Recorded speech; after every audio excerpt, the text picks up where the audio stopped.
Hi friends, ఈరోజు నేను bagara rice చేస్తున్నాను అండ్ చికెన్ కర్రీ. చూడండి, ముందు రైస్ ఇలా వాష్ చేసుకొని పెట్టుకోవాలి. సండే వచ్చిందంటే చాలండోయ్, ముక్క లేనిదే ముద్ద దిగదు. సో ఫస్ట్ నేను ఆనియన్స్ ఇలా కట్ చేస్తున్నాను. ఆనియన్స్ అండ్ పచ్చిమిర్చి, కొంచెం కరివేపాకు. ఆనియన్స్ వచ్చేసి చికెన్లోకి. చూడండి, ఇప్పుడు మసాలా ఇంగ్రీడియంట్స్ చూద్దాం.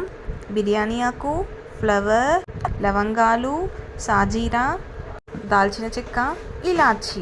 బిర్యానీ కోసం క్యారెట్, కరివేపాకు, పచ్చిమిర్చి, పుదీనా, చూడండి, కొత్తిమీర, ఆనియన్. ఇప్పుడు మనం బౌల్ పెట్టుకోవాలి. అందులో ఆయిల్ వేసి, కొంచెం ఆయిల్ వేడెక్కిన తర్వాత పచ్చిమిర్చి ఫ్రై అయిన తర్వాత మనం కట్ చేసి పెట్టుకున్న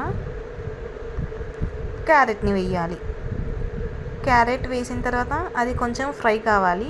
ఫ్రై అయిన తర్వాత మనం అందులో కొంచెం ఆనియన్ వేసుకోవాలి.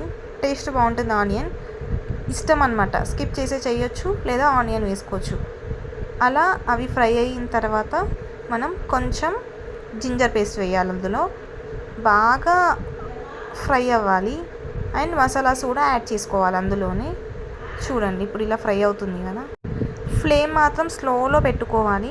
ఇలా ఫ్రై అవుతుంటే కొంచెం సాల్ట్ యాడ్ చేయాలి, అంటే తగినంత 1/2 స్పూన్ సాల్ట్ యాడ్ చేసిన తర్వాత కలపాలి. బాగా కలిపిన తర్వాత మనం తీసుకున్న గ్లాస్ మెజర్మెంట్స్ ఉంటాయి కదా, రైస్, ఆ గ్లాస్తో వాటర్ తీసుకోవాలి. అంటే మనం ఎన్ని గ్లాసెస్ రైస్ తీసుకుంటే వాటికి సరిపడా వాటర్ యాడ్ చేయాలి. అలాగే కొంచెం వాటర్ బాయిల్డ్ అవుతుంటే ధనియా పౌడర్ వేసానమాట. అంటే వాటర్ బాయిల్డ్ అవుతుంటే ధనియా పౌడర్ వేస్తే టేస్ట్ బాగుంటుంది, స్మెల్ కూడా చాలా బాగుంటుంది. సో ఇప్పుడు వాటర్ బాయిల్డ్ అవుతున్నాయి కదా, మనం నానబెట్టుకున్న రైస్ని అందులో వేసేయాలి. అలా వేసిన తర్వాత ఒకసారి కలిపేసుకొని మనం చూడండి ఇలా కలుపుకోవాలి. కలిపిన తర్వాత మనం కట్ చేసి పెట్టుకున్న పుదీనా అండ్ కొత్తిమీర ఆ వాటర్లో యాడ్ చేయాలి. ఇప్పుడు క్యాప్ పెట్టేసి ఒక 5 మినిట్స్ ఉంచితే మనకు రైస్ ఇలా రెడీ అయిపోతుంది. సో బగారా రైస్ రెడీ అయిపోయింది. నెక్స్ట్ మనం చికెన్కి రెడీ చేసుకోవాలి. అంటే చికెన్ ప్రిపేర్ చేస్తున్నాను. ఇప్పుడు బౌల్ తీసుకొని అందులో ఆయిల్ వేసి, ఆయిల్ వేడెక్కిన తర్వాత కట్ చేసి పెట్టుకున్న ఆనియన్ అందులో వేసుకోవాలి. Chicken and bagara rice taste మాత్రం అదిరిపోద్దండి, చాలా బాగుంటుంది. చూడండి, అందులో కొంచెం కరివేపాకు, కొంచెం చిల్లీ అండ్ కొంచెం సాల్ట్ వేసి ఫ్రై అయిన తర్వాత కొంచెం జింజర్ పేస్ట్ యాడ్ చేయాలండి. కొంచెం అంటే చికెన్ కాబట్టి 1.5 స్పూన్ యాడ్ చేశాను నేను. చూడండి, ఇలా ఫ్రై అయిన తర్వాత మనం వాష్ చేసి పెట్టుకున్న చికెన్ని ఇప్పుడు ఇందులో యాడ్ చేయాలి. కొంచెం పసుపు కూడా యాడ్ చేశాను.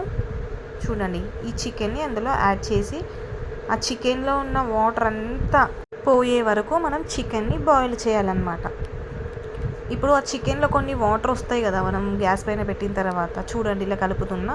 చికెన్ మనం వాష్ చేసుకొని వేసుకున్నాం కదా, సో వాటర్ అన్నీ పైకి వస్తాయి అన్నమాట. ఆ వాటర్ అన్నీ పోయేంత వరకు బాయిల్ చేసి అందులో 2 స్పూన్స్ కారం వేసాను. 2 స్పూన్స్ కారం వేసి కొంచెం మగ్గిన తర్వాత కొన్ని వాటర్ యాడ్ చేసుకున్నాను. చూడండి, అంటే మన గ్రేవీ కోసం. చికెన్ అంతా బాయిల్ అయిన తర్వాత దిల్బర్ మసాలా వేస్తే టేస్ట్ మాత్రం చాలా బాగుంటుంది చికెన్లో. చికెన్ అంతా కుక్ అయిన తర్వాత లాస్ట్లీ మనం కొత్తిమీర అండ్ పుదీనా యాడ్ చేసుకోవాలి. ఫైనల్లీ చికెన్ కర్రీ రెడీ అయిపోయింది, చికెన్ గ్రేవీ కర్రీ. ఇంట్లో కూడా ఈ కాంబినేషన్ ఇష్టపడే వాళ్ళు ఉంటే please like, share, comment, subscribe my channel.